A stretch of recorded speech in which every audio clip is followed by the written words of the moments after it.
नमस्कार, मैं हूं देवेंद्र। आप देख रहे हैं पंजाब केसरी टीवी चंडीगढ़। कोरोना की समस्या लगातार समस्या बड़ी बनती जा रही है। पहले ये लग रहा था कि जो लॉकडाउन लगाया गया था उसकी वजह से हो सकता है कि कोरोना को कंट्रोल कर लिया जाए, पर पूरे विश्व की अगर बात करें तो 84 लाख से ज्यादा मामले अभी तक सामने आ चुके हैं और जिसमें 4.5 लाख से ज्यादा लोगों की मौत हो चुकी है और 44 लाख से ज्यादा लोग रिकवर भी कर चुके हैं। भारत की अगर बात करें तो 3,67,000 से ज्यादा मामले अभी तक कोरोना संक्रमित के आए हैं, जिनमें 12,000 से ज्यादा लोगों की मौत हो चुकी है और 1,94,000 से ज्यादा लोग अभी तक रिकवर कर चुके हैं। हरियाणा की अगर बात करें तो 10,000 के करीब पॉजिटिव का मामला जो है वो पहुंच चुका है। मौत की बात करें तो 130 लोगों की अभी तक कोरोना से मौत हो चुकी है और रिकवर करने वाले करीब 4,000 लोग हैं जो कि रिकवर कर चुके हैं। लॉकडाउन लगा, बड़े लंबे समय तक लॉकडाउन रहा। फरवरी में जो है कोरोना के मामले ज़्यादातर आने शुरू हो गए थे। उसके बाद फिर 24 मार्च से लॉकडाउन लगा दिया गया था। फिर वो बहुत लंबा चला, बच्चों की पढ़ाई नहीं हो पाई और छात्रों की पढ़ाई ना हो पाने की वजह से फिर उनके एग्जाम ना लिए जाएं, ये मामला भी काफ़ी उठने लगा। एनएसयूआई ने इस मुद्दे को काफी प्रमुखता से उठाया और हाईकोर्ट तक ये मुद्दा गया। फिर अब ये हो चुका है कि फाइनल ईयर के स्टूडेंट्स के ही एग्जाम होंगे और जो बचे हुए स्टूडेंट्स हैं फर्स्ट ईयर सेकंड ईयर के, उनको प्रमोट कर दिया जाएगा लास्ट सेमेस्टर के हिसाब से देखते हुए। इस मुद्दे को काफी प्रमुखता से हरियाणा में उठाया था स्टेट प्रेसिडेंट हैं एनएसयूआई के दिव्यांशु बुद्धिराजा। उनसे हम बातचीत करते हैं। दिव्यांशु जी, बहुत बहुत स्वागत है आपका पंजाब केसरी पर। धन्यवाद धन्यवाद सर, बहुत बहुत। दिव्यांशु जी, मैं जानना चाहूंगा, पहले आप मांग कर रहे थे कि स्टूडेंट्स को प्रमोट कर दिया जाए, प्रमोट कर दिया गया है। ज्ञापन आपने राज्यपाल को, मुख्यमंत्री को, उप मुख्यमंत्री को, शिक्षा मंत्री को दिया। 6 जून को कोर्ट में गए। जो ये पूरा घटनाक्रम हुआ है इसकी मुझे थोड़ी सी जानकारी आप दीजिए, किस किस तरीके से आपने ये लड़ाई लड़ी है। धन्यवाद देवेंद्र भाई। सबसे पहले मैं आपके चैनल के माध्यम से जो भी आपके दर्शक हैं, जो हरियाणा के लोग हैं, हरियाणा के छात्र हैं, नौजवान हैं, जो भी इस वीडियो को देख रहे हैं, सबसे पहले मैं उम्मीद करूंगा कि वो सभी अपने घर पर इस महामारी के दौरान सुरक्षित होंगे और ईश्वर से भी दुआ करूंगा कि वो महामारी से ज्यादा से इससे बच के रहें। और जैसा आपने बताया कि जो हरियाणा के अंदर कॉलेजों और विश्वविद्यालयों में आज के समय में जो सबसे ज्वलंत मुद्दा जो हरियाणा सरकार ने लिया, हरियाणा सरकार ने कॉलेजों और यूनिवर्सिटीज में एग्जाम कराने का फैसला लिया, तो हमने उस फैसले का डटकर विरोध किया। 27 तारीख को मैं बताना चाहूंगा, 27 मई को सबसे पहले हमने माननीय राज्यपाल, क्योंकि वो हमारे जो स्टेट यूनिवर्सिटीज हैं उनके चांसलर हैं, माननीय राज्यपाल, मुख्यमंत्री, उप मुख्यमंत्री व शिक्षा मंत्री, हमने इनके सामने एनएसयूआई के बिहाफ पर कुछ ऐसी समस्याएं उस ज्ञापन में मेंशन करी। उस ज्ञापन में जो कोरोना महामारी की वजह से जो छात्रों को दिक्कत आ रही है उसके बारे में बताकर, उनका हवाला देकर सरकार से गुहार लगाई कि ऐसे हालात में सरकार किसी भी तरीके की परीक्षा ना करवाए।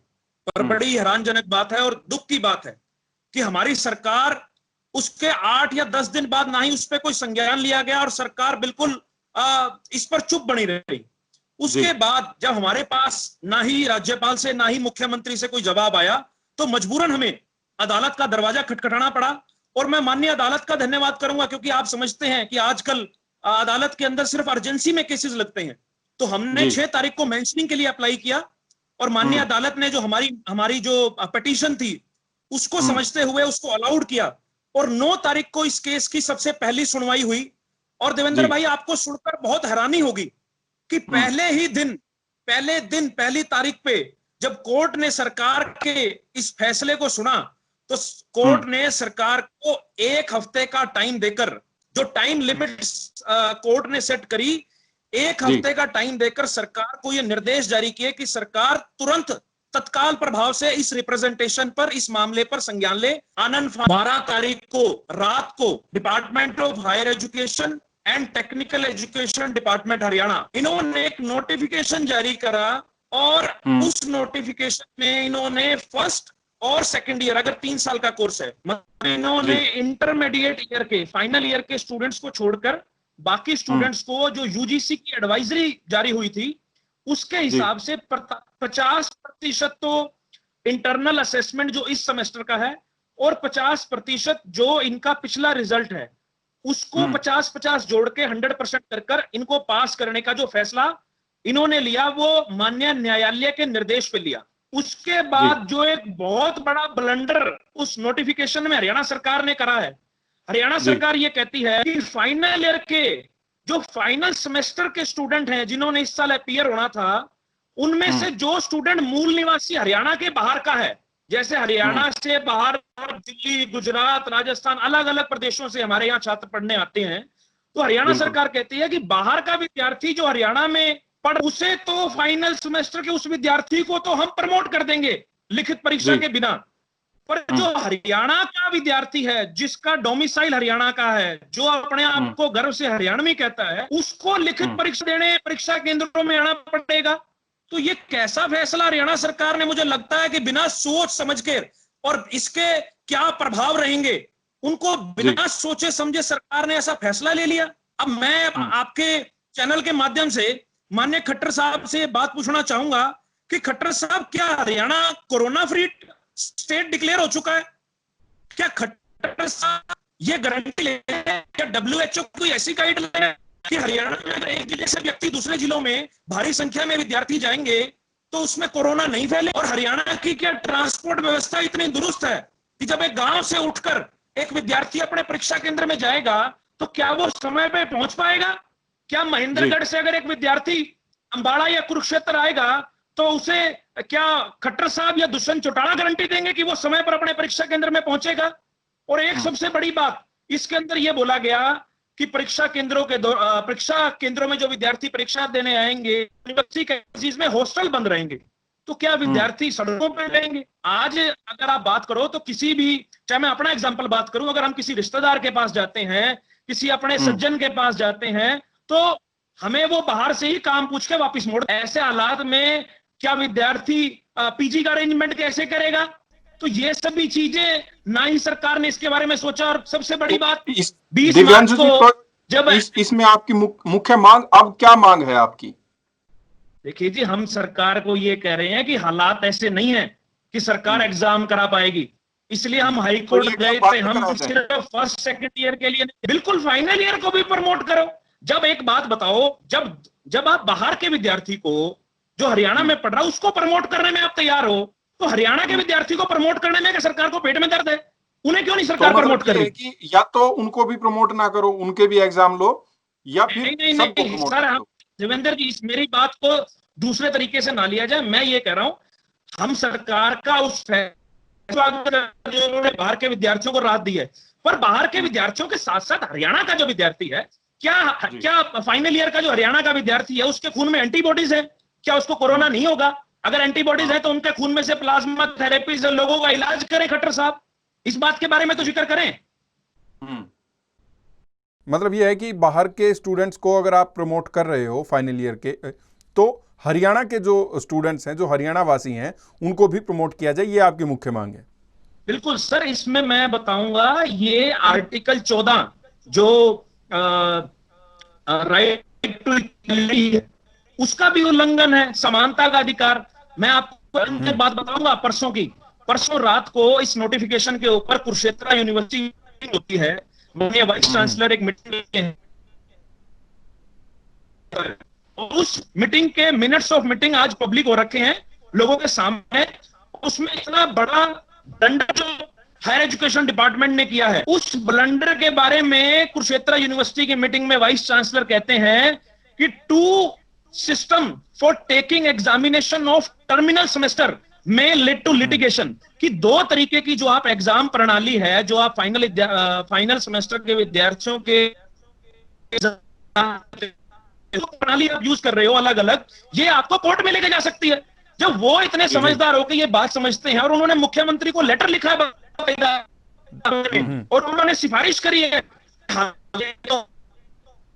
जो गांव में रहते जो नहीं आ सकती यूनिवर्सिटीज के अंदर, उनको की जरूरत है। और पब्लिक ट्रांसपोर्ट में सोशल डिस्टेंसिंग फॉलो करते हुए आज के हालात ऐसे नहीं है कि हर गांव से जो विद्यार्थी आएगा वो अपने परीक्षा केंद्र में समय पर पहुंच पाएगा।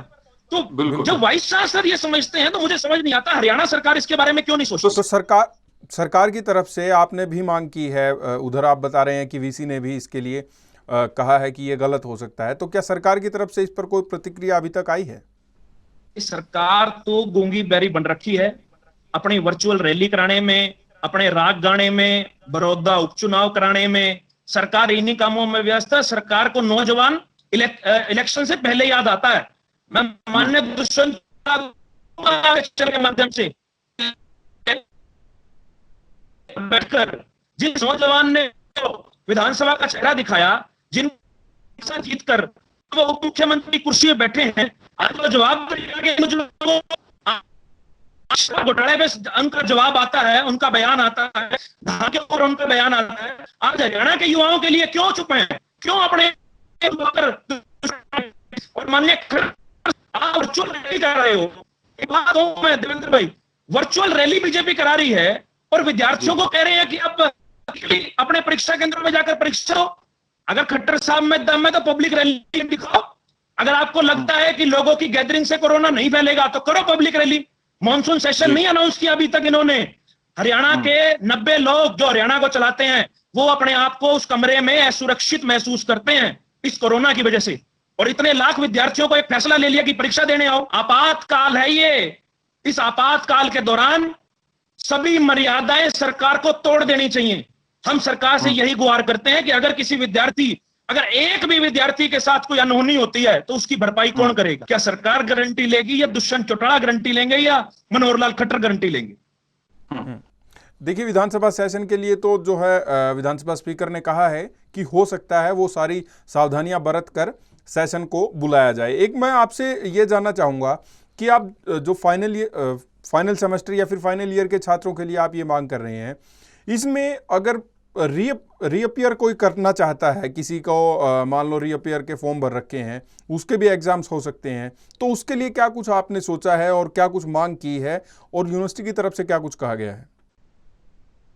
देखिए देवेंद्र भाई, इसमें मैं बताना चाहूंगा कि हरियाणा के अंदर सिर्फ बीए, बीकॉम इन्हीं कोर्सेज के छात्र नहीं पढ़ते। हरियाणा के अंदर BA, BCom, MBA, BTech, polytechnic, ITI, medical, MBBS, BDS, veterinary और बीएएमएस ऐसे कई छात्र पढ़ते हैं। और हमारे पास जो छात्रों की, क्योंकि डे बाय डे हमारे पास ज्यादा से ज्यादा जो विद्यार्थी हमसे संपर्क कर रहे हैं, और हमें एक बड़ी सबसे बड़ी जो समस्या विद्यार्थियों की फाइनल सेमेस्टर की तो है ही है, उसके अलावा जो रीअपियर के स्टूडेंट्स हैं। आप एक बात समझिए कि मान लो मेरे घर में कोई समस्या थी या मेरे घर में कोई ऐसा फंक्शन था जिसकी वजह से मैं एक एग्जाम नहीं दे पाया या मैं उसकी तैयारी नहीं कर पाया, तो उसमें रीअपियर आ गई। इस सेमेस्टर में मैंने वो रीअपियर का पेपर देना था, अब सरकार उनके पेपर ले रही है पर रीअपियर के बारे में सरकार क्लियर नहीं कर रही। और अगर सरकार प्रमोट करे तो हम ये कह रहे हैं कि रीअपियर स्टूडेंट्स को भी सरकार उसी हिसाब से प्रमोट करे, क्योंकि फर्स्ट और सेकंड ईयर को जब आप बिना परीक्षा के प्रमोट कर सकते हो तो एक विद्यार्थी जिसका एक रीअपियर की वजह से पूरा साल खराब सकता है और वो डिप्रेशन का शिकार हो सकता है। ऐसे बहुत विद्यार्थी हैं। हम तो अपनी तरफ से पूरी कोशिश कर रहे हैं उन्हें मोटिवेट करने की कि नहीं, ये सरकार जरूरी आप बारे में ध्यान रखते हुए फैसला लेगी। और उसके अलावा जो विद्यार्थी यूनिवर्सिटी से पास हो चुके हैं, उनकी मान लो 1 या 2 रीअपियर रह रही है, उसने इस साल रीअपियर देनी थी और उसका सरकार क्या करेगी? 1 साल उसका खराब हो जाएगा अगर उसके रीअपियर को सरकार कंसीडर नहीं करेगी। तो हमारी सरकार से दरखास्त है कि रीअपियर स्टूडेंट्स को भी सरकार प्रमोट करे और एवरेज मार्क्स के हिसाब से, या सरकार कोई ग्रेस मार्क्स पॉलिसी ले आए, 50% उनको असाइनमेंट के दे दे, 50% जो एक्स्ट्रा करिकुलर एक्टिविटीज होती हैं, एनएसएस हो गया, यूथ फेस्ट हो गया, एनसीसी हो गया, कई चीजें हैं। अगर सरकार नियत हो सरकार की काम करने की तो कई ऐसे फॉर्मूले निजात कर सकती है सरकार जिसकी को अगले सेमेस्टर में प्रमोट किया जा सके। एक मैं दिव्यांशु जी आपसे ये जानना चाहूँगा, क्योंकि चलिए रेगुलर स्टूडेंट है, रीअपियर की भी हमने बात कर ली, बहुत सारे ऐसे स्टूडेंट्स होते हैं जो डिस्टेंस से स्टडी करते हैं, तो डिस्टेंस एजुकेशन जो हासिल कर रहे हैं उनके लिए भी दिक्कत सेम है कि वो एग्ज़ाम नहीं दे सकते, तो उसके लिए क्या क्राइटेरिया हो सकता है और आपकी क्या मांग है? देवेंद्र भाई, एक बात डिस्टेंस के साथ साथ एक बात और ऐड करना चाहूंगा कि हरियाणा के अंदर मेडिकल बहुत ऐसे विद्यार्थी हैं जो मेडिकल कॉलेजेस में, मेडिकल यूनिवर्सिटीज में पढ़ रहे हैं। मैं सरकार को, माननीय मुख्यमंत्री को यह बात कहूंगा, ये प्रोफेशनल कोर्सेज हैं, मैं समझता हूं, और सरकार इनके अंदर तत्काल प्रभाव से माननीय मुख्यमंत्री, उप मुख्यमंत्री, शिक्षा मंत्री और जो हमारे अनिल विज हैं जो स्वास्थ्य मंत्री हैं, इनको और जितने भी कोर्सेज हैं, एमबीबीएस, बीडीएस, बीएएमएस, वेटनरी और भी जितने मेडिकल के कोर्सेज हैं, इन सभी के स्टूडेंट रिप्रेजेंटेटिव्स को लेकर एक तत्काल प्रभाव से कमेटी गठित करें और जो मेडिकल एजुकेशन एंड रिसर्च के जो सेक्रेटरी हैं उनको बुलाए और इनकी जो काउंसिल्स हैं, जैसे मेडिकल काउंसिल ऑफ इंडिया है, डेंटल काउंसिल ऑफ इंडिया है, फार्मेसी काउंसिल ऑफ इंडिया है, CCIM है, इनके एक एक रिप्रेजेंटेटिव को बुलाकर स्टूडेंट्स के सामने बैठकर कोई ऐसा तरीका निजात करे सरकार जिससे इन विद्यार्थियों का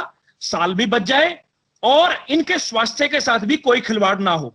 क्योंकि ये विशेषज्ञ जो है, मैं अपने आप को भी इसमें मेडिकल लाइन का विशेषज्ञ नहीं समझता, ना ही मुख्यमंत्री है और ना ही उप मुख्यमंत्री है, बिल्कुल लाइन के विशेषज्ञ हैं, उनके साथ बैठ के ही इसके बारे में कोई फैसला लिया जा सकता है। और उसके अलावा जो डिस्टेंस एजुकेशन की बात करें, बिल्कुल डिस्टेंस एजुकेशन का जो विद्यार्थी हरियाणा में जिसने एडमिशन लिया है वो छोड़ दे।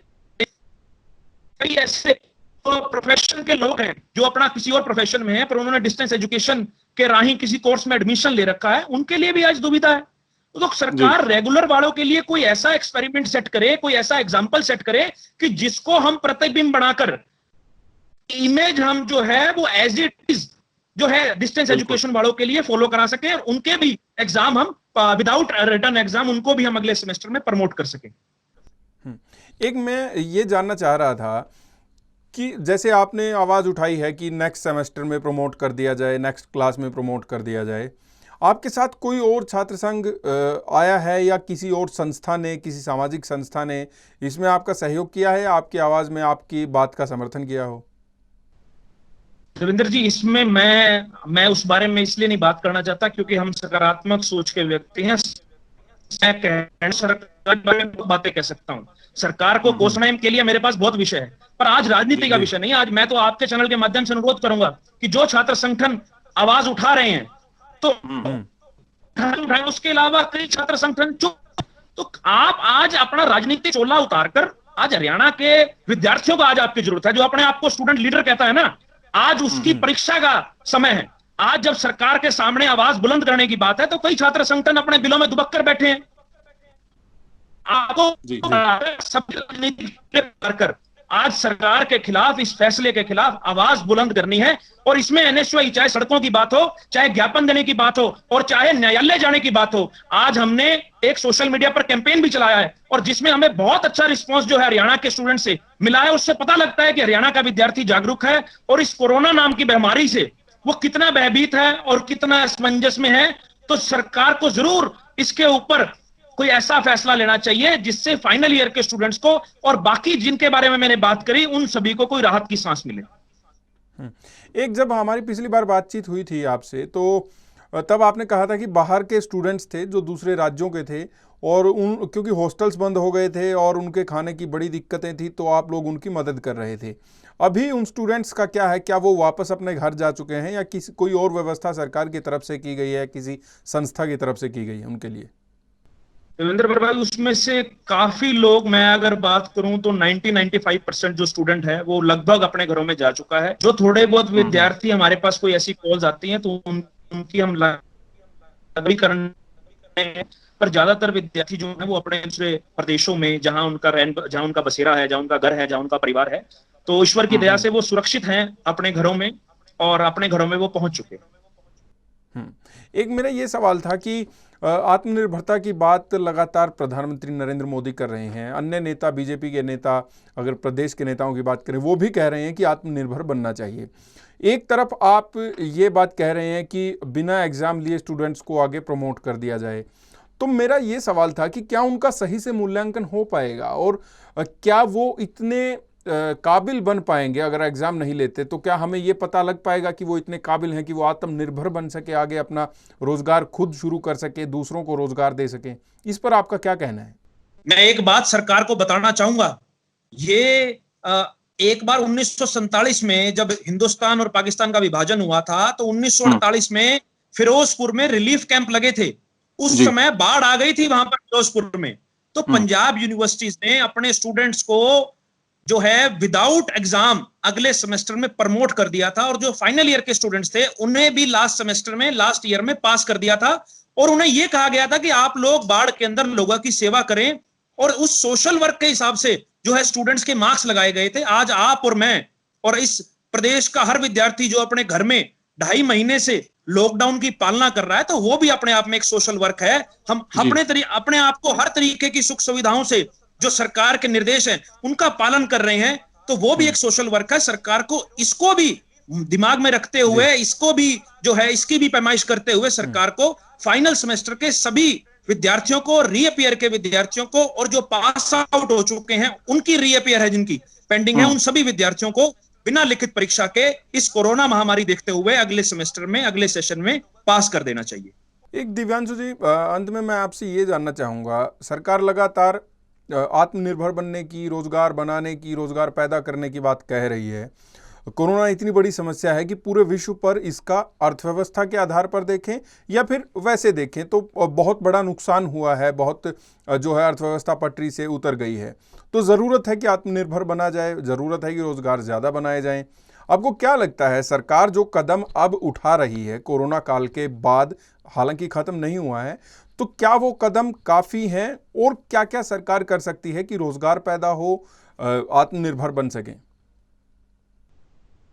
देखिए जी, जो सरकार कदम उठा रही है, सबसे पहले तो सरकार रोजगार छीनने का काम कर रही है। आज हरियाणा के अंदर कितने ऐसे रोज हम सुनने को आता है, कभी पीटीआई जो टीचर्स हैं उनका ले लो, कभी कोई इंडस्ट्री बंद हो रही है। तो हम सरकार से तो हम यही अनुरोध करते हैं कि आपने रोजगार नए तो क्या पैदा करने हैं। कभी खट्टर साहब आके बोल देते हैं कि इस साल कोई नई भर्तियां नहीं होंगी, बाद में आके वो अपनी बात से मुकर जाते हैं।